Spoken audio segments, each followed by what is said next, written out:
Schmalensky, a professor of economics at Sloan and a member of the Energy Council, and I'm delighted to have drawn the assignment of introducing this afternoon's speaker. Debates on energy policy tend to be loud and confusing and not infrequently confused. There are, of course, good reasons to be concerned about the environmental impacts of fossil energy use, the economic impacts of high energy costs, and the national security effects of dependence on foreign oil. Some current and proposed policies help on more than one of these fronts, while others may help on one and hurt on another. And some clearly benefit special interests more than the public interest. I can think of no one better able to show how applying basic economic principles in evidence-based policymaking can point the way through this jungle than today's speaker, Professor Severin Borenstein. Severin is the E.T. Grether Professor of Business Administration and Public Policy at the Haas School of Business at the University of California, Berkeley, and director for some time now of the California Energy Institute. Severin was an undergraduate at Berkeley and received his PhD in economics at MIT, where I had the distinct pleasure of being his dissertation advisor. He has long since overcome this experience and has been a leading researcher on business competition, strategy, and regulation. In addition to his important work on energy regulation and markets in a variety of settings, he's been one of the leading analysts of strategic behavior in the airline industry. Severin's work has been marked throughout by a clear focus on getting credible answers to important questions. This may not sound unusual, but in some parts of economics, I'm afraid it is. Severin will speak to us today on meeting U.S. energy and climate challenges with rational policy. Please join me in welcoming him to the podium.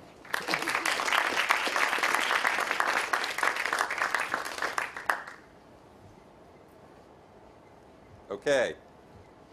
Thank you very much, Dick. And thank you all for coming.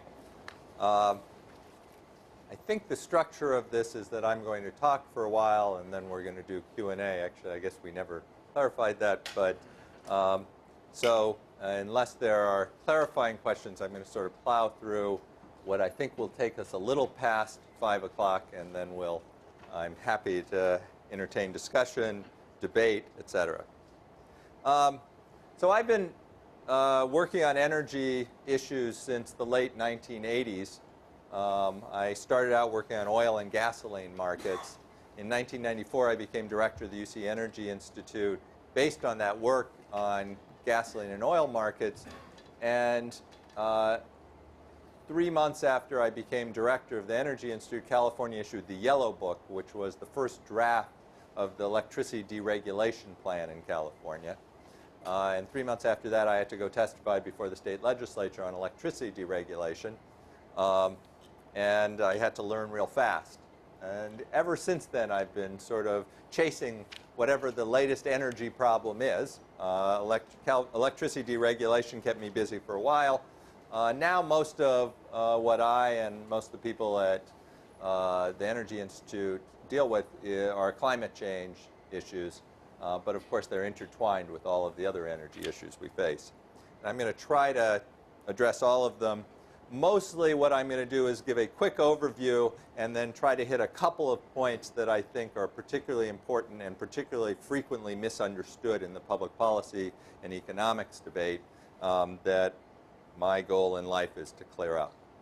So let me start by talking about the energy challenges. People talk a lot about solving the energy problem and are a little unclear on what the energy problem is. And of course, that's because there isn't one energy problem. There are at least 4 energy problems, though one often groups the first 2 together as an economic challenge. But even there's a need for a distinction. There's the microeconomic challenge, which is when you go to the gas station or pay your utility bill, it just costs too damn much. And that's a challenge, and that's a private challenge for you to pay your energy bills. That's different than the macroeconomic challenge, and that is the sort of macroeconomic shocks that energy price changes can cause. Those are in turn both different from the geopolitical challenge. The geopolitical challenge is particularly about the transfer of wealth to nations that are generally unfriendly to either the U.S. or to the developed world. And of course, there's the environmental challenge, which gets a lot of play and a lot of attention, and often gets viewed as the energy challenge. And it is an energy challenge, but it's not the only one. Now, of course, some parts of the industry want to view it the opposite way. So the coal industry is fond of running full-page ads saying that we have a solution to the energy problem. And of course, they do have a solution to the energy problem if you drop out the environmental aspect of it. They actually have a fuel that is relatively cheap, is domestic, and would actually dampen the flow of funds to the antagonistic countries that are energy producers. But of course, that's not the whole answer, because it would have severe environmental problems. I do want to point out, as any good energy economist has to at this point, that the one thing that is the first order change that addresses all of these things is improving energy efficiency. I'm going to come back and talk about that a little bit more, but I think it is still widely agreed that that's where the lowest hanging fruit is. That's where you could make big changes at relatively little economic cost. So let me talk a little bit in detail about these. So the first economic challenge is this microeconomic challenge, which is the low-cost energy supply challenge. And the harsh reality is that fossil fuels are still cheap. They were actually still pretty cheap last year, and now they're really cheap again. And they're likely to stay cheap for a long time to come. If all we cared about was low costs, fossil fuels would be the pretty clear winner. It is true that renewable energy is getting cheaper. It's also true that fossil fuel is getting cheaper, and the technologies for extracting it are getting better. And we're seeing that right now in the natural gas markets, where we're seeing huge new finds based on new technologies to extract natural gas. Likewise, oil sands, synthetic fuels. And when we talk about alternatives that could replace fossil fuels, we have to think carefully not only about the cost of those, but the scalability of those. Even if we do find a renewable energy source that can be produced fairly cheaply, producing a little of it fairly cheaply doesn't really change the economics of energy markets. It has to be scalable to the incredible magnitudes that we consume energy in the world markets. And that's going to take a long time.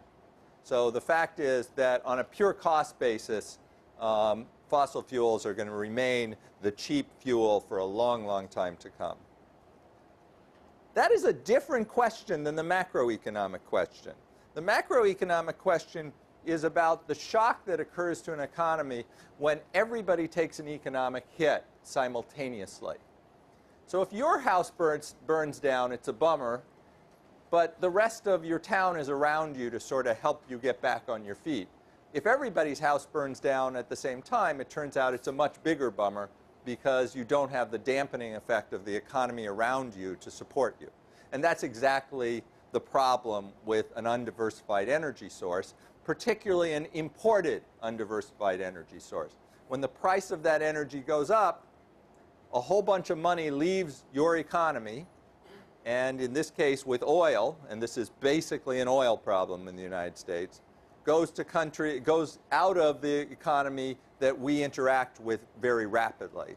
And so that causes a macroeconomic hit to the entire economy. And that is different than each one of us taking that hit at the pump if it didn't all happen to us simultaneously. It's the simultaneous effect on all of us that causes the problem. And that's a diversification issue. It comes about from all of us buying the same energy product and seeing that hit at the same time. Okay? And because of that, that is what economists, not in the most traditional sense, but in a very real sense, call an externality. When you buy energy, you're not thinking about the fact that all of us buying the same source of energy is creating this risk that if suddenly there's a hit, and investing in technologies that use that energy, that if suddenly there's a hit, we're all going to take an economic hit at the same time. We're all going to cut back our spending on other stuff. We're all going to go to Walmart less often. people are going to lose their jobs, et cetera. That's the macroeconomic risk from energy. That is an oil risk. It's an oil risk because if the energy source is inside the economy too, the risk is just a lot smaller. If the price of coal goes up, we spend more, but other people in the same economy are making more at the same time, and it's sort of offsetting it. It's not perfectly. You still get regions that take hits, but just to give you an example, in 2002, when the price of natural gas went sky high, those of us in California, not a major natural gas producer, took an economic hit, but those in the natural gas belt in the Texas, Louisiana, Oklahoma area made a lot of money. Turns out those economies are pretty tightly tied together. The money recirculated. On the other side, when the price of oil plummeted in 1999, Texas took a hit. But it turns out Texas is pretty closely tied into the rest of the U.S. economy, so there's a natural buffering that goes on. Not quite the same town, but the same country. And the further away it is, the less buffered we are. And if we're importing most of our oil, the price of oil goes up, those funds leave the country, that's a much bigger macroeconomic shock. We don't really worry about that with coal. We don't worry about it much with natural gas. We produce most of our natural gas, and the rest of it is in a country that is not quite part of the U.S. economy, or not quite part of the U.S., but it is certainly closely tied to the U.S. economy, that is Canada. But this is an externality, and economists recognize that externalities are things where people don't take into account the full social impact, and as a result of their purchase, as a result, they purchase things that may not be in the best interests of society. That's an argument for public policy intervention. Likewise, the geopolitical challenge, which is that we care who gets rich from high energy prices, but in a world market, we can't target individual sellers. It doesn't matter if we buy our oil from Venezuela. It doesn't matter who we get our oil from. It's all one world oil market. Every time you buy a tank of gas, you drive up the price of oil everywhere in the world, and you enrich all oil sellers. So you can't buy our oil from friendly countries like Canada, and therefore we're not responsible or we don't have a problem. All oil consumption pushes up the world price of oil. Every politician says this. They understand this. They claim. And the oil companies point this out. The oil companies will get up and say, we're not responsible for the high price of oil. It's a world oil market. We're a tiny piece of it. We can't affect the price of oil. So you shouldn't drag us before Congress and blame it on us. And they are absolutely right. And then the next week, they will come back and testify that if you let us drill offshore, that will solve the oil problem and bring down gas prices. And you just can't claim both of those things with a straight face. Well, you can if you're deeply confused, or if you're a really good actor. But in reality, those are just diametrically opposed statements. And the oil industry makes both of them. And they're right on half of it. So it's a world oil market. Because it's a world oil market, the only thing you can really do to change this geopolitical equation is change our overall use of oil and help the rest of the world reduce its overall use of oil. The other thing one potentially could do is discover massive new sources of oil, and that actually would reduce the geopolitical problems because it would just make oil cheaper. But I think the scale you would need to do that at is just not consistent with what the geologists are thinking is likely to happen anytime soon. Again, this is an externality. When I go to the gas pump, I won't individually take into account the fact that my purchases will help drive up the price of oil, and as a result, will enrich these countries. Okay? Again, this is an oil externality. This is not an energy externality. It is not right to just lump all energy together in this sense. This is a problem that is directly tied to oil consumption. And the final, of course, is the environmental externality. We've made a lot of progress on local pollutants, but greenhouse gases are a real problem, are a much bigger challenge. And we're really, in my opinion, I'm going to come back and talk a lot more, I think, a lot further from solving this problem in any economic market-based fashion than I think most of the discussion that's going on in the policy world now recognizes.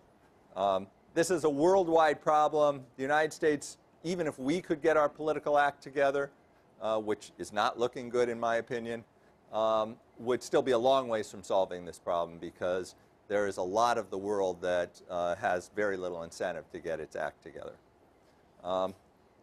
This is not an energy supply problem. It's an externality. It's an environmental externality. And it's not an energy supply problem in the sense that if we could really master carbon capture and sequestration, there's plenty of energy. And if we could master CCS, and I'm an economist and I try I'm very careful, I hope, to stay out of talking about science. I appreciate it when the scientists do the reverse.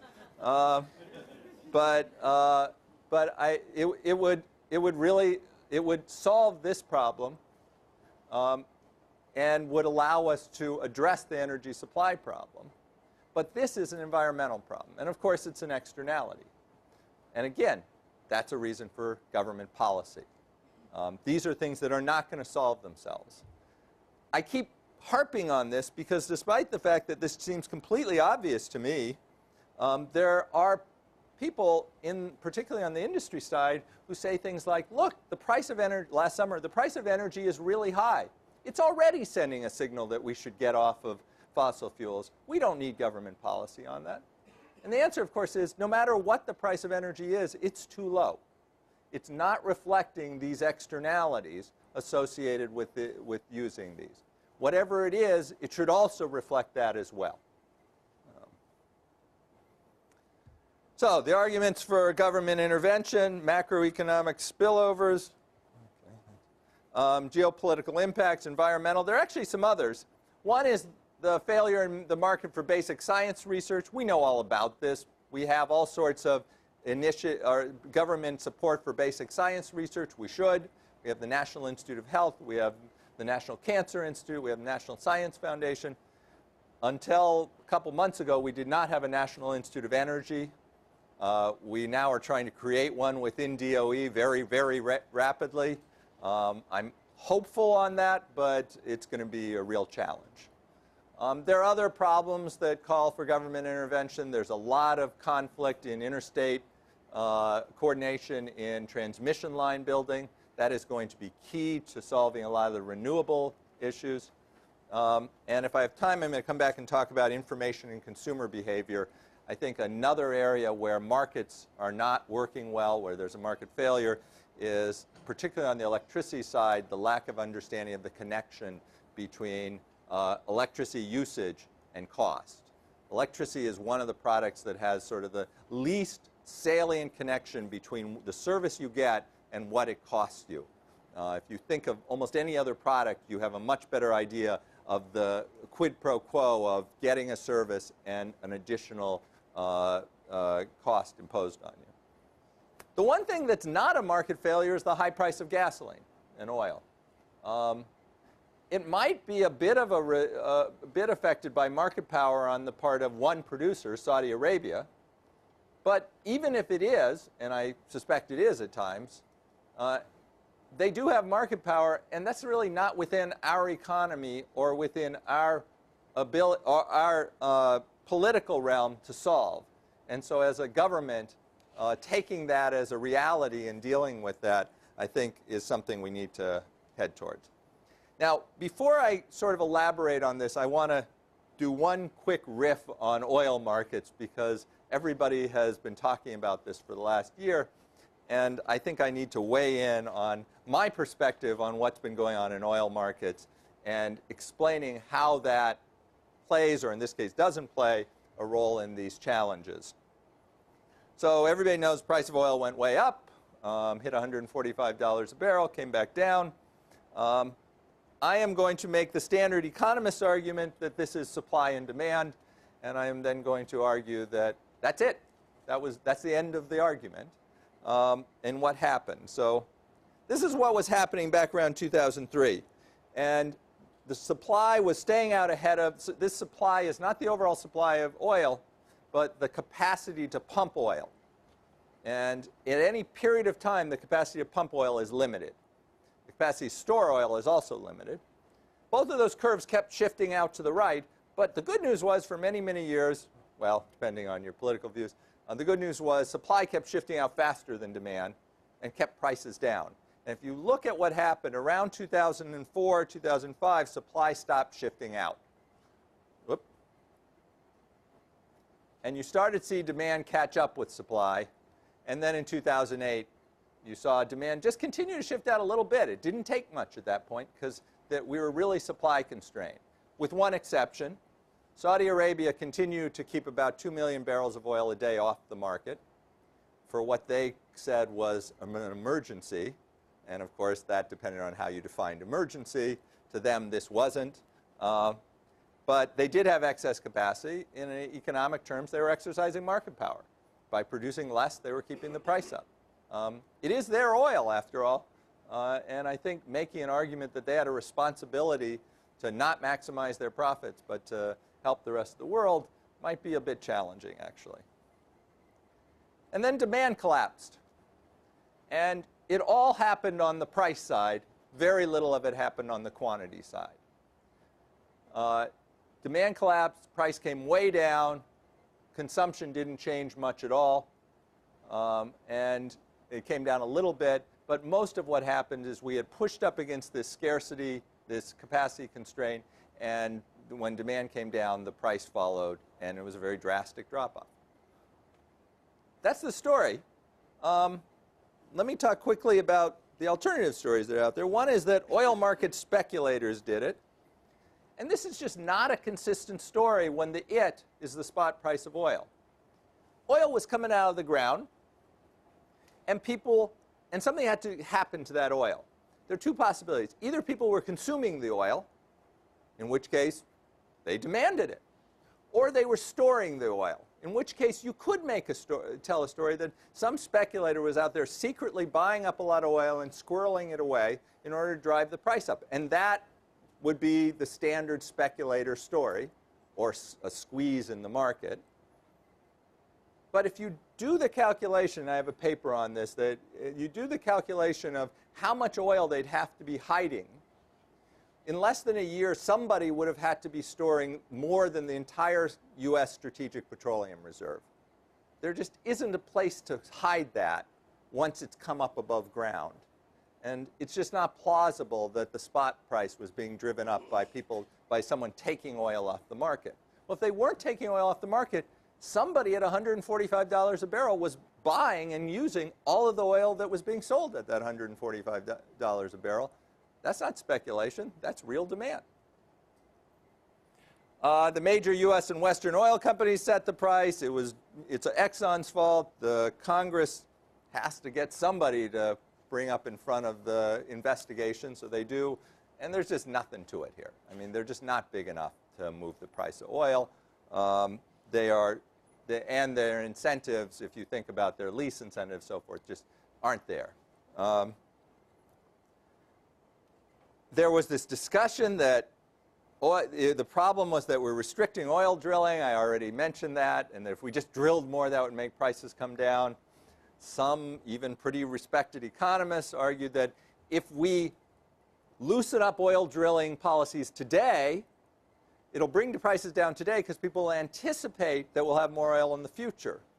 That would work if there were actually capacity to produce more today, but there wasn't. We were at capacity for production today. You could loosen up future oil supply all you wanted. It wasn't going to make more oil come out of the ground right now, and there was a lot of demand for that oil right now.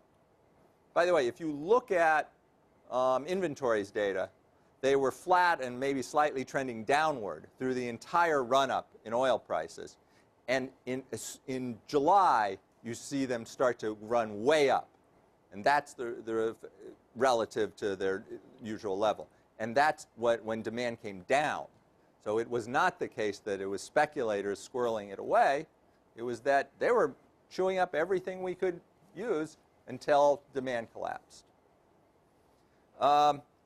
There was even the argument that we were just putting oil into the Strategic Petroleum Reserve. The world market, that is the right comparison, is 86 million barrels a day. U.S. by this time was putting 70,000 barrels a day into the SPR. There's just no way to make the numbers make sense at that scale. This is a picture of the futures market for oil. The continuous line is the spot price. The various curves coming off it are the futures curves, the price today for delivery long in the future. The final line, that red one, which is actually a month or two old, is showing a fact that's important to keep in mind, and that is that even today, the futures price is strongly upward sloping, meaning the market is predicting the prices are going back up. As of this morning, the price for delivery 8 years out is about $80 a barrel. It's not a perfect predictor, as you can see by looking at this. It didn't predict the spike, but I think it's probably better than any one pundit that you might listen to. I think I've addressed these. Let me just make one point here. People talk about raising CAFE standards.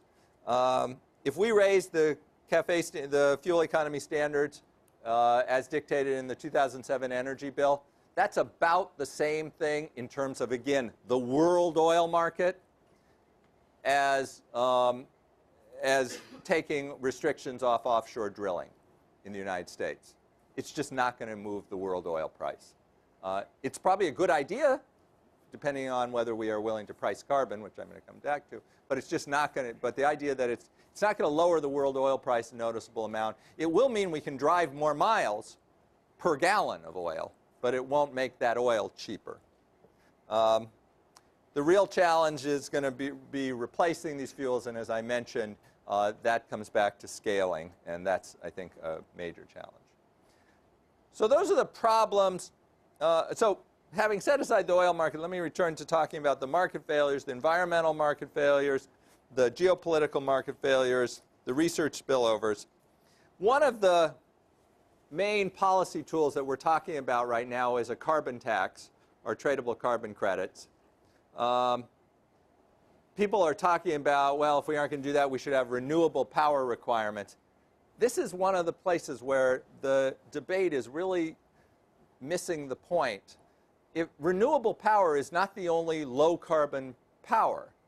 And so if you're going to talk about taxing carbon, and if you don't want to do it on the tax side but through command and control in some sense, the equivalent is not renewable power, it's non-carbon power. That includes nuclear power, that includes CCS. Now, there may be other problems that you want to price in there, but the idea that an RPS, a renewable portfolio standard, is a substitute for a carbon tax is sort of missing what could be a potentially very large share of the story. There is an argument, once you deal with the carbon issue, for doing something in addition to oil. Because as I pointed out, 2 of those 3 challenges are oil challenges. They aren't carbon challenges. The macroeconomic problem is an oil challenge. The geopolitical problem is an oil challenge. And so whatever you're doing on carbon, there's an argument for doing something in addition to that on oil. And then as there is the standard market failure in R&D is in that people have too little incentive to produce new knowledge because they can't extract enough of their own value from it, is the reason why we subsidize R&D in all sorts of areas. Okay, let me just talk about a couple of these issues that I want to sort of clarify. The big one going on in Washington right now is about cap and trade. And unfortunately, to me, the big one going on in a lot of environmental economic circles is about cap and trade versus a carbon tax. And a lot of economists are spending a lot of time saying, not a lot, some economists are spending a lot of time arguing about which is better, a carbon tax or cap and trade. And I think this completely misses the point. Either of them done seriously would be really a good idea. They are hardly different at all in practice. There is some theory from a few decades ago that says, well, if you set quantities, you get a different risk of missing your quantity target than if you set price, that is the tax. But we're not going to set either. We're going to start with a number, and then we're going to adjust it constantly for decades. And we better adjust it. Science is going to evolve. both on the risk side and on the technology side. And so whatever we're targeting, if we use either one, we can hit basically the same target. Both can be used to raise revenues. Both are going to raise energy prices and raise the price of carbon-intensive goods. The European Union gave away permits to a bunch of producers of electricity, and then were shocked to find out the price of electricity went up anyway. Well, once you have the permit, that's just handing people cash. Using it is costing money and is part of the marginal cost of production, and of course raises the price. So these really aren't very different. There is a current debate that I think is a very important debate over auctioning versus allocating permits. The Obama administration came in saying we're going to auction 100%. That's already getting knocked down, I think. Yesterday, the Wall Street Journal had a long article about how electricity producers and refiners are arguing they need to get permits to cover their losses from paying for it. This is really important to understand. The same argument that says carbon permits or tradable permits are going to raise the price of energy-intensive goods says that most of the cost of those permits is going to be borne by consumers, not by producers.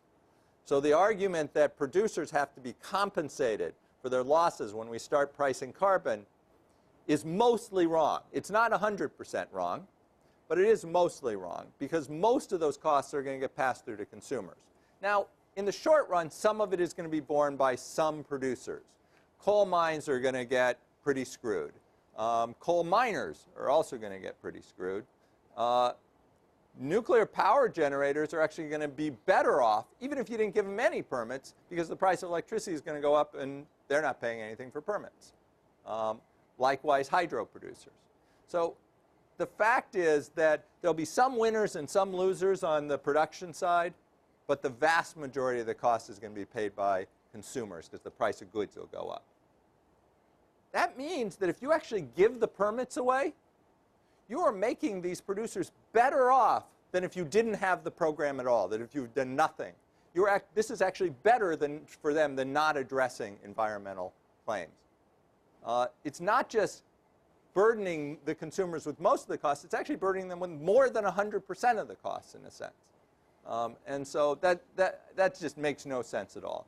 I think the rational policy from both a political point of view and from an economic point of view, from a fairness point of view, is to allocate some of the permits based on some analysis of what economists would call the incidence of this effective tax on carbon, but that should phase out.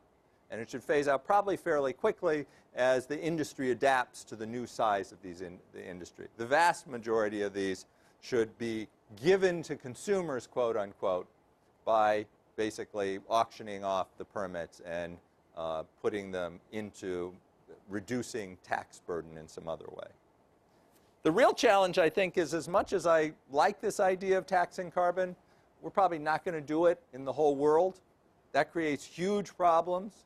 It creates problems with what is called leakage, because when we raise the price of carbon and carbon-intensive goods, there's an incentive for those things to go outside whatever the carbon market is. The carbon market is not going to be the whole planet anytime soon, and that does create real problems, as much as economists are very fond of this. By the way, this is not a distinction between taxes and tradable permits. This is exactly the same problem, whether you do it with taxes or with tradable permits. You get this leakage problem. The fact is the developing world has a lot of problems, and in a net present value sense, a lot of the other ones are more serious than this one. Famine, disease, political instability. And so a lot of countries are rationally saying, look, we got other things to deal with. You guys put most of the greenhouse gases up there. You move first. And we are going to eventually have to get them to go along. We do have to first get our act together. I'm not convinced that will happen anytime soon. And I don't know the science side of it, but I am convinced that enough scientists think that this is very real and has the potential for catastrophic change with some non-trivial probability. So I think something needs to be done. I think that's a very strong argument for pushing basic science research. Whatever you think the probability is of coming up with a home run or many home runs on the science side, I think this is a much stronger argument for pushing on that side, because the thing that we could easily get developing countries to go along with is exporting a more cost-effective and more environmentally friendly technology once it's invented.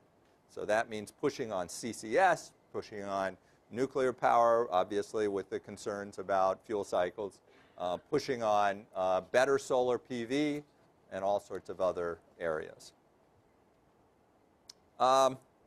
Another policy that's often getting raised now is subsidizing green power. There are a lot of arguments being made that we should give subsidies, and they're in the stimulus bill, of course, to solar, to wind, to all of these things. There are two problems here, and I want to distinguish between them. One is the problem of technology-specific subsidies, which has been expressed to me by the people who are in the least efficient technologies as, look, we need bigger subsidies to survive, so we should get more money than the guys who have renewable power that's closer to economic. This is, of course, the opposite of good economics. It's take the least efficient thing and throw the most money at it. The other problem is just the idea of subsidizing green power versus taxing brown. And the basic intuition here is if you subsidize green power, you get the price ratio between green power and brown power right, and you get the price ratio between power and everything else in the economy wrong. So essentially, you make energy efficiency too expensive by making power too cheap. And people consume too much energy and not enough of everything else. And so it is not a good substitute, and that margin has a pretty big elasticity.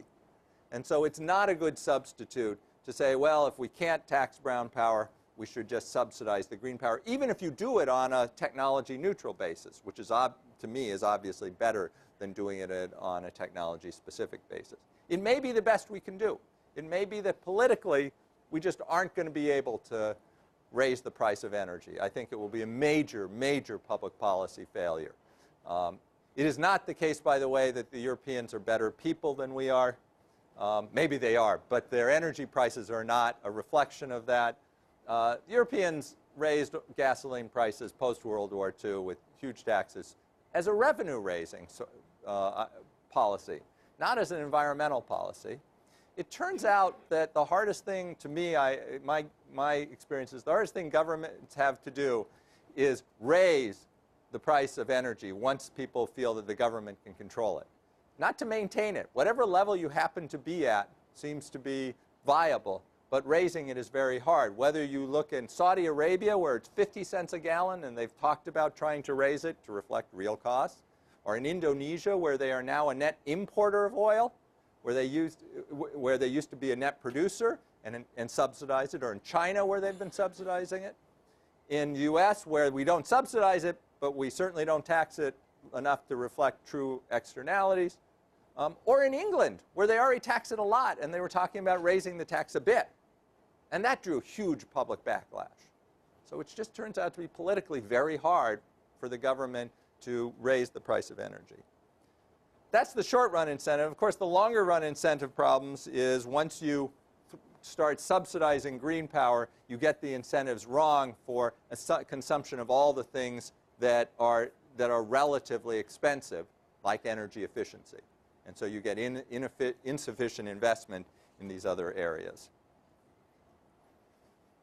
Okay, so let me finish up by talking about energy innovation and the problems of getting more efficient energy and more environmentally friendly energy sources. Economists start out, and I think this is this is a very good paradigm, asking, capitalist markets work pretty well in most of the things we do. Even people who are pretty suspicious of a lot of companies would prefer to live in a basically capitalist economy where people get to produce goods and sell them and have a lot of freedom to do that. What's wrong with that? And the first thing we know is there are market failures, environmental externalities. once you fix that, what's wrong with it? So let's say we were willing to price energy. What's wrong with this market? Well, the next thing is this idea that inventors are not able to appropriate the benefits of what they invent.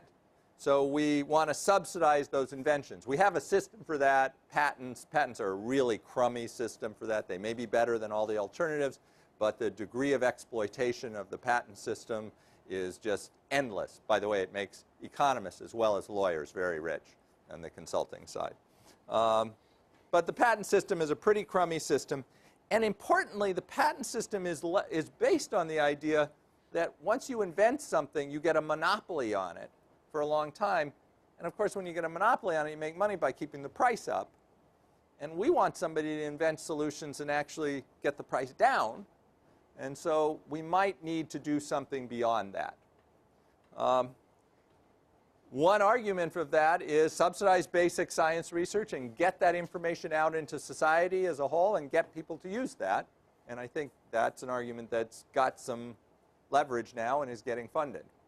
Another argument that's getting a lot of push is subsidize downstream to build new industries.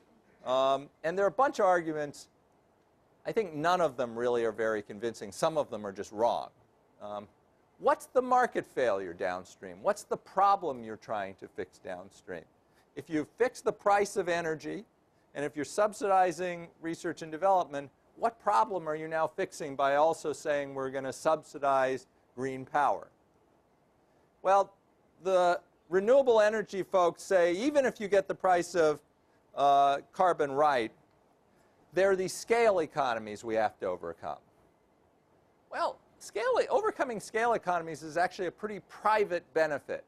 If you get to be large and as a result drive your costs down, your company gets all the benefits of that. You get a competitive advantage over all your competitors, and you get to capture those savings.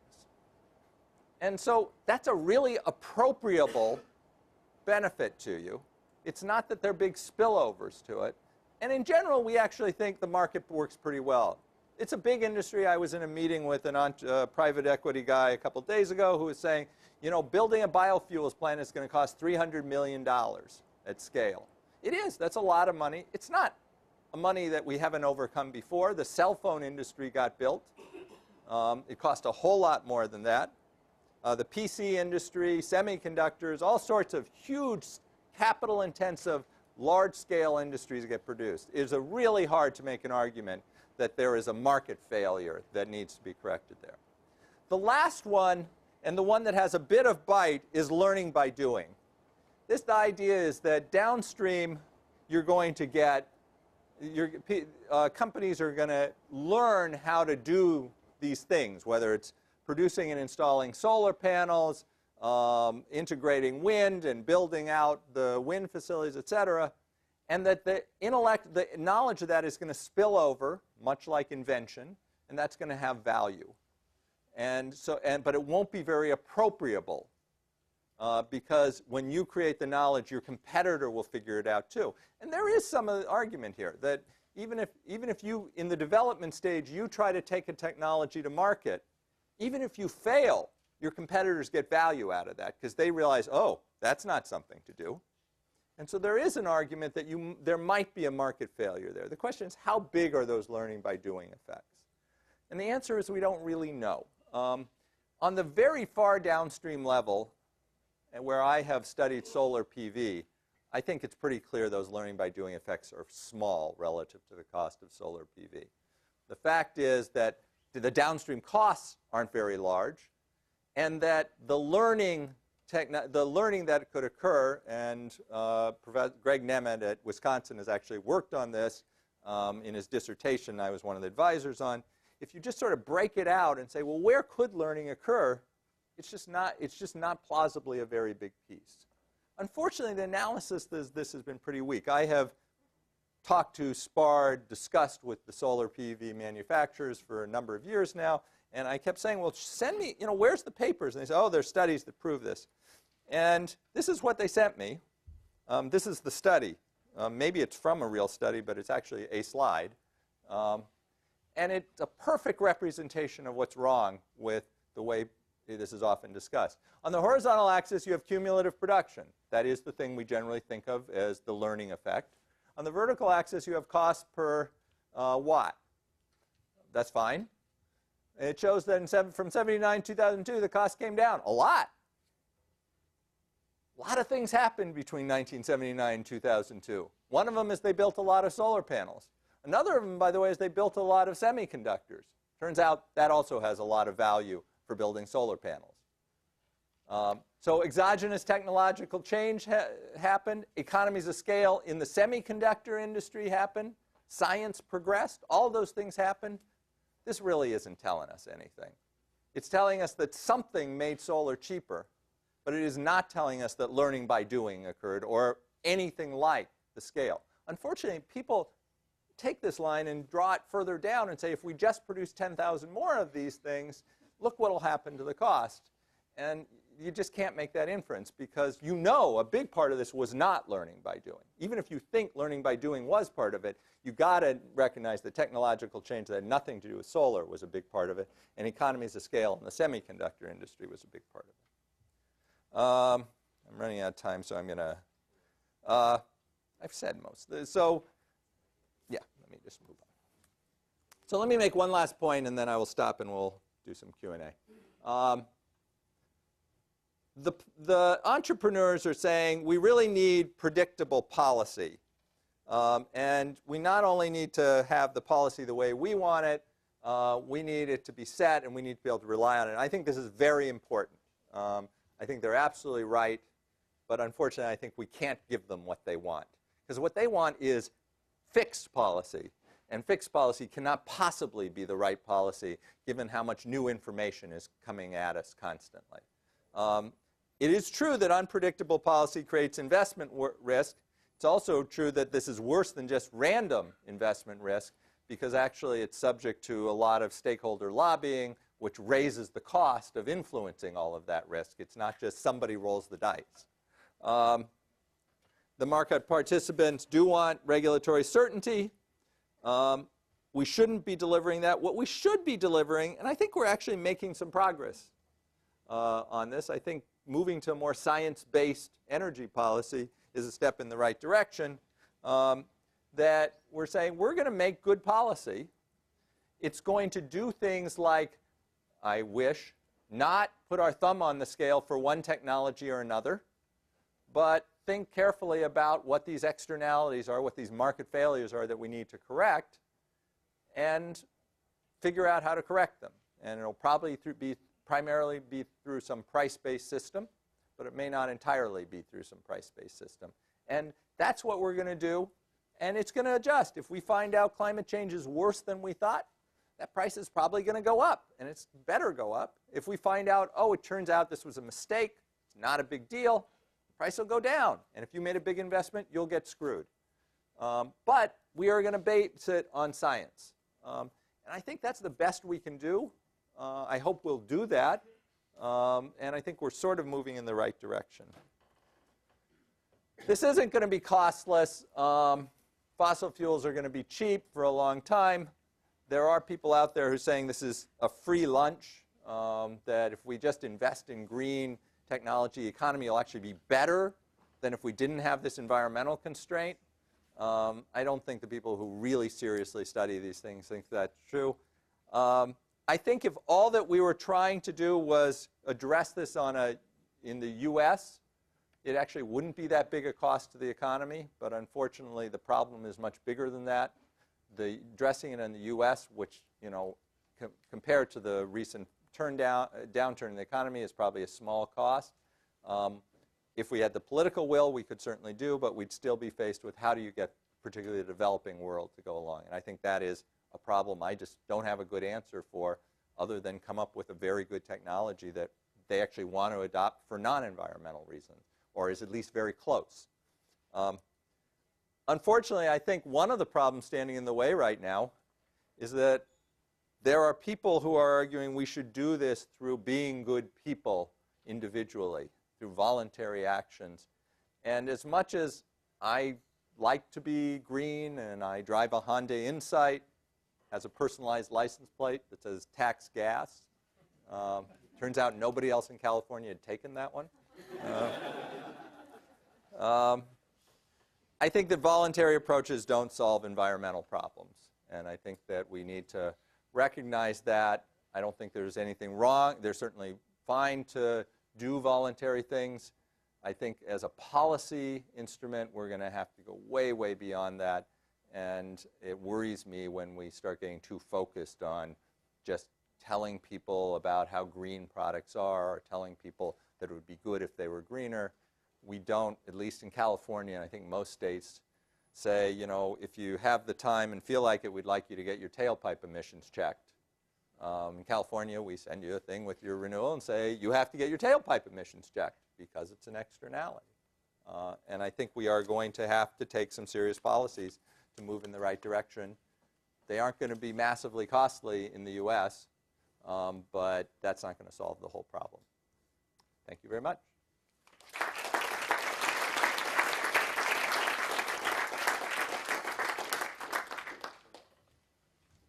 And how are we supposed to do this now? Okay, there's a hand up in the back. Yes, sir. So what's your position on policies that emphasize bringing the cost of renewables and clean energy down to the cost of fossil fuels rather than raising the price of fossil fuels? I'm for both done right. I am for taxing the brown power in order to fully reflect the cost, but recognizing that that's not going to get you all the way there because of the R&D market failure. And so subsidizing the development of new technologies. Those two together, I think, if we were willing to do them, and I didn't actually get time to say this to point out the alternative, but if we were willing to do both of those, I think there would be no argument for subsidizing green power. There would be an argument for subsidizing development of new science to do green power. But if we were taxing brown power, that's what's subsidizing the green power. But let me just add one thing to that. $20 a ton is not addressing the externality. $20 a ton doesn't get you to any change that we need to make. $20 a ton does not flip the dispatch order between coal and natural gas. If that's your whole policy on electricity, on energy, the cheapest way to make electricity is still to burn coal. You know, that answers that question all by itself. You don't get there with $20 a ton. You get there with $60 or $80 a ton probably, and you almost certainly get there with $100 a ton. But that's the range of numbers we're talking about. Just to do some translation, $100 a ton is going to raise electricity. Well, you can do it various ways, but it's going to raise electricity prices something like 5 cents a kilowatt hour. It's going to raise $100 a ton would raise gasoline prices about 90 cents a gallon. These are not going to, by the way, completely change our economy, but it would put a lot of renewable energy into the money, and it would probably eventually get a lot more energy efficiency in transportation. It would also make biofuels way more cost attractive. Not all the way there yet, but it would be a much more attractive target on the cellulosic front. Yeah. Severin, I was going to come back to your macroeconomic and your geopolitical externalities and how you would think about pricing those externalities. And I raise that question, and it seems to yourself the surface that any externality adder or cost that would make a perceptible effect upon what we perceive those effects to be would in itself have macroeconomic and welfare effects that are perhaps worse than the transfers and what we associate. Oh, let me start out by completely disagreeing with that last statement.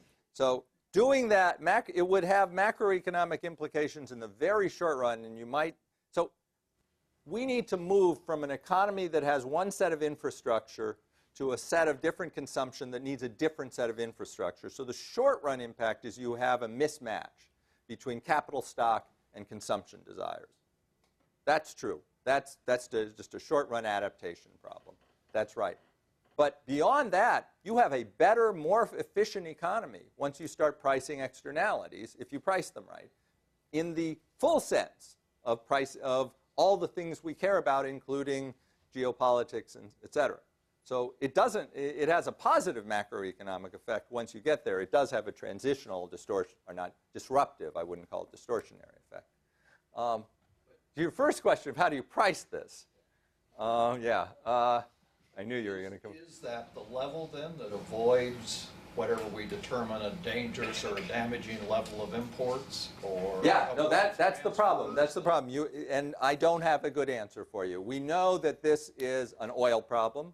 We know that when we talk about the geopolitics of oil, we need to think about, well, what is the cost to us? There are people who say, well, we should look at the defense budget. I have some sympathy for that because, you know, there's no question that that's very oil related. On the other hand, with the spread of nuclear weapons, we probably are going to have a lot of interest in those areas regardless of whether they're producing oil, and instability might even be worse.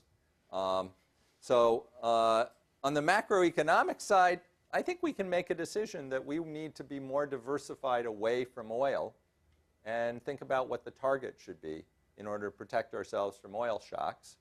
And it's almost certainly a lower number than it is now, which is, by the way, twice the number that it was when Jimmy Carter said we would never import more oil than today.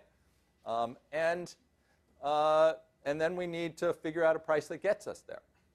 Now, that price is going to change. If cellulosic ethanol, or you can't be around the fuels guys without hearing about algae, takes off, maybe those numbers don't have to be very big.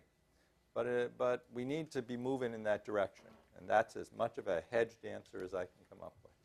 Dick. Just a complication to add to that point. It's not just an issue of U.S. imports, is it? Because if Europe gets hammered with an energy shock, or allies, or trading partners, or so forth, so if we cut our imports by 10 or 20%, but all the people we trade with, all the people who are our allies are at least as vulnerable as they were, yeah, we're better off. But we're not dramatically better off. Yeah, no, so and it's not just a domestic issue. This is a coordinated externality also across countries, and trying to do this and also get the other developed and importing countries to do it as well would be a really good idea, and would make it a much more attractive policy. Because it's not really, just that it's hard. No, that's right.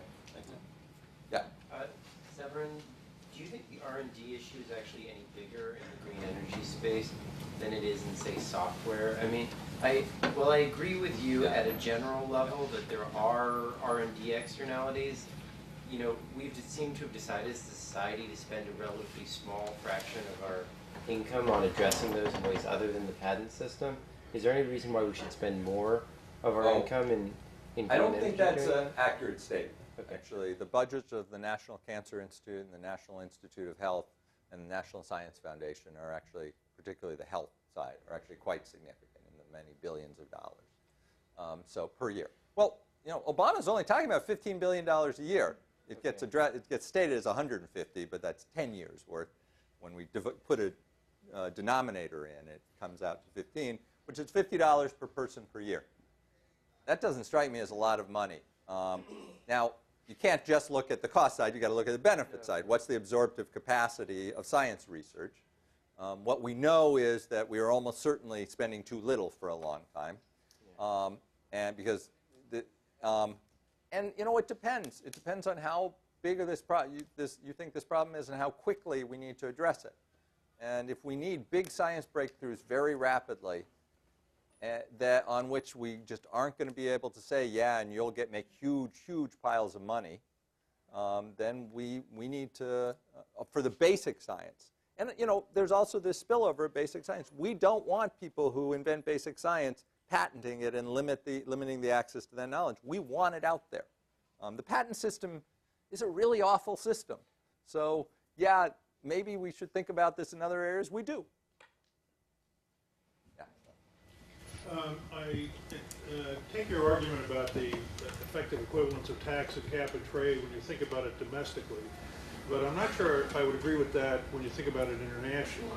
Now, in principle, you could imagine having the Chinese impose a tax and we mail them a check, but that seems to me to be a quite different political situation than if they have a cap and trade and they could trade the permits and we're buying them from them. from an economist's perspective, it has the same outcome, but it seems to be that they're quite different in terms of how they play in the political system. Yeah. So the question is whether we're going to have an international brokered cap and trade system. And if you really are going to do that, and then you are going to, then that's something that would be difficult to replicate with an international tax system. Sort of.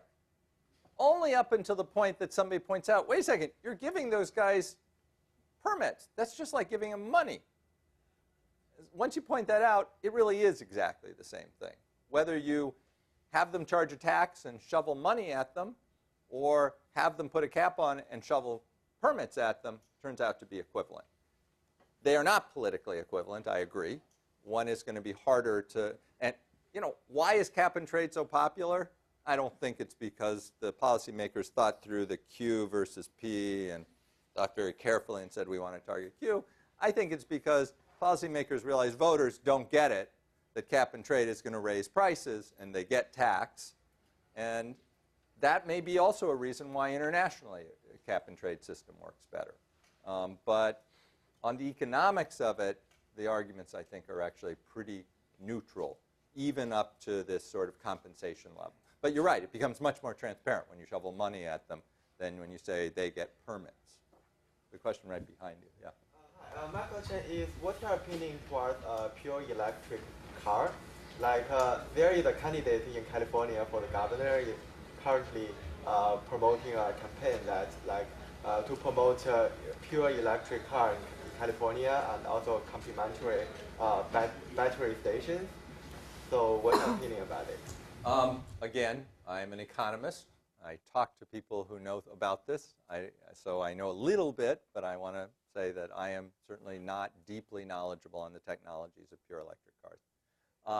It is certainly an exciting technology. I know that the battery issue continues to plague us, and I've been studying this for, well, I remember studying this when I was an undergraduate in the 70s, when the battery issue plagued us, but was just about to be cracked. And it still is. And so making a bet on that technology versus the alternative technology, which is the liquid fuels technology, at this point doesn't seem like the way we want to go. Again, though, if we are not going to price greenhouse gases appropriately, and if we're not going to price the oil externality appropriately, which is what I'd really first like to do, we are going to have to start subsidizing both of these approaches, I think, which is not the right thing to do, but it may be better than just saying, let's add $20 a ton, 18 cents a gallon at the pump, and saying now we've solved the problem when we know we haven't. When you talk to the low carbon fuel standard just passed, has been adopted in California. California has adopted a lot of things, by the way. They haven't actually reduced greenhouse gases at all. So they are like Europe in the sense that we're spending a lot of time patting ourselves on the back on how ahead of the curve we are. Will we in 5 years have lower greenhouse gas emissions? I think that's questionable. But we just passed the low carbon fuel standard. And the low carbon fuel standard is a bad policy in oh so many ways. It really sort of, the reason it's a bad policy is it subsidizes using fuel that's actually below the 0.9 of gasoline standard. And it does tax fuel above it, but it actually subsidizes below it, and that's a bad idea. Yet, if we're really not willing to do anything else, it may be better than doing nothing. And I think in that case it may not be. But I've become more realistic about trying to think about this in context. And we do need to think about what we're going to do given the political limits. Yeah. Professor, what's your view on the peak oil production? Since 2004, 2005, your supply curve really hasn't moved out to the right very much, even though supposedly there's a lot of technology being developed and new oil being found in places. What is the current thinking in terms of the chances of that curve moving out and taking away some of the large shocks that we see with little demand moves? I really don't have much to say on this without getting out of my area of expertise. There are serious people who think that oil production has peaked. There are other serious people who think that oil production with current technology has peaked, but that new technologies are going to make a big difference. Look at what just happened in the natural gas market. The natural gas market supposedly had sort of hit an end of the road in the United States, and over the last 3 years they have figured a new technology that has just completely changed natural gas supplies, it looks like. Could that happen in the oil market? Potentially, but I'm out of my element if I try to say more than that. Or one more? Are we supposed to stop? Or? Okay. Yeah. Speaking of natural gas, why don't people talk about natural gas cars in the U.S.? Because they don't solve any problem. No, seriously. Natural gas has half the greenhouse gas emissions. I think we have to be very careful about not focusing on the 2020 goals, which are faux goals. They don't really mean anything. They're just a benchmark. And somebody has, I don't remember who, has made this distinction between springboards and dead ends. In getting to 2020, we want things that springboard us to the 2050 goals. We don't want dead ends that get us to the 2020 goals and now we're stuck. And it's not, I was being a bit glib by saying they don't solve any problems. They do solve other problems, and they actually would get us some part of the way. But a massive infrastructure change, which natural gas cars would take, in order to get us 10 years of progress that in the end is not sustainable. We cannot, if the scientists are at all in the right realm, get where we need to go burning natural gas. I think doesn't make sense. I think we will burn natural gas to do a whole lot of other stuff. Replacing coal with natural gas in the short run in electricity generation is probably going to end up making a lot of sense, particularly if these supplies turn out to be as plentiful as they seem to be. But it's hard to make the argument that it makes sense to really push for natural gas to solve environmental problems, which are the 2050 problems. Please join me in thanking Severin. Thank you very much.